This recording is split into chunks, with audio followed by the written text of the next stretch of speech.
What are we learning about the charges that he might be facing? Basically, what's in the indictment, right? Sure. So we've not seen the indictment yet, but we're getting really important indicators that give us a sense of what could be in there. First of all, Don, on Friday, the judge in this case issued the first official order in the case, basically just saying Alvin Bragg, the DA, can disclose that there's an indictment. It will be unsealed on Tuesday. But this was really an important moment because we saw for the first time the case caption, People of the State of New York against Donald J. Trump, defendant. This is real. We also learned over the weekend that there will be at least one felony charge in this indictment. There better be, by the way. If this is just a bunch of misdemeanors, the DA is going to have some serious questions to answer. But here's what that could mean. It looks like some of the charges will relate to falsification of business records. The idea is they falsely logged these payments as attorney's fees, but that would just be a misdemeanor, the less serious type of charge with a 1-year maximum. The dividing line between a misdemeanor and a felony, by the way, is 1 year. If it's 1 year or less, it's a misdemeanor as the max. And if it's above 1 year, then it's a felony. How could they make this a felony? If they can tie those business records to some other crime, to some second crime. And the theory here... Again, remember, these are potential charges. These are potential charges. These are potential charges. Falsification of business records, misdemeanor 1 year max, falsification of business records to commit or conceal another crime, Class E felony, 4 years max. These are potential. We don't know yet. We don't know. Is that second crime could be a campaign finance violation.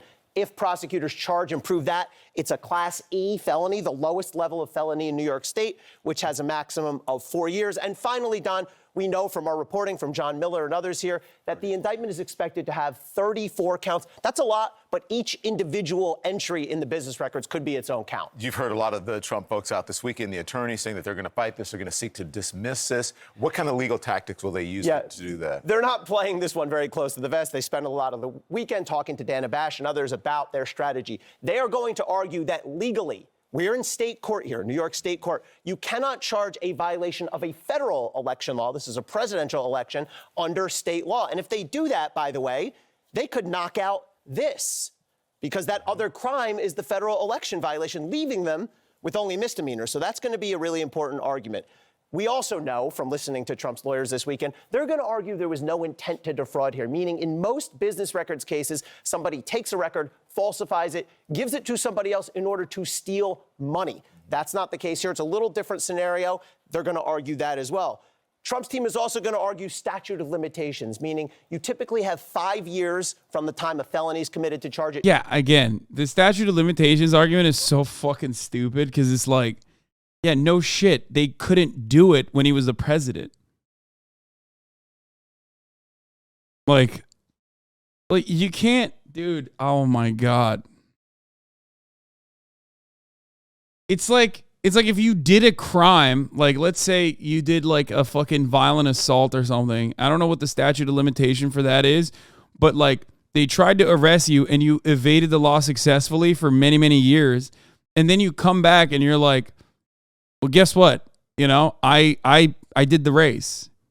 I successfully did the race. They catch you and you're like, well, you know, you can't. The statute of limitation is over. Like, I feel like I don't know how that works in this situation. You know what I mean? Motherfuckers think it's Grand Theft Auto star levels. Golden State serial killer was convicted like 40 years after. There's actually a law that pauses the statute of limitations for the time you spend outside the country during a period in which the suspect can't be arrested or arraigned for whatever reason. Like, because this is like a low-level misdemeanor at best, or considered, again, a low-level felony at worst, I understand why there's a statute of limitation, but part of the reason why they could not continue the statute of limitation, or part of the reason why they could not continue with this prosecution at the time, was because he was president. So it's not a matter of like, it's not a like, I don't know how that works. It's a unique situation is what I'm saying. So I don't know how that would work in this circumstance. It's like, he's not doing the race technically. He's right there, and they can't really pursue it legally because he's the president as well. Like he basically stopped a prosecution or stopped prosecution dead in his tracks, regardless because of his position. I mean, this is a unique case. It truly is. And I don't know. It doesn't matter the circumstances. If you can't arrest or arraign, the statute is paused.